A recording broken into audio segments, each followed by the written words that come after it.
Okay, so okay guys, andito tayo ngayon sa private onsen. Hindi pala private, public onsen. Dito sa hotel na pinag-i-stayan namin. So ituro lang namin kayo. Ito, pag makikita nyo, so meron ng blower at saka yun nga, lababo. Meron na ding ano to? Hydra-nourishing body lotion. Yan. Tapos lotion.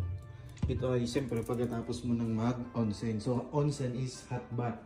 So yun, tapos meron na rin silang provided na towel. Malaki at saka maliit. So yun, kanya-kanya kayo dyan. Tapos, siyempre, may locker din. Kasi bawal kang magpasok ng kahit anong gamit sa loob ng onsen. Mamaya tutur ko kayo dyan. So ito, meron ding tubig na malamig para kung sakali bago at pagkatapos uminom ka muna ng madami para hindi ka ma-dehydrate. Tapos yan, yung gamit mo nga ilalakar muna dito.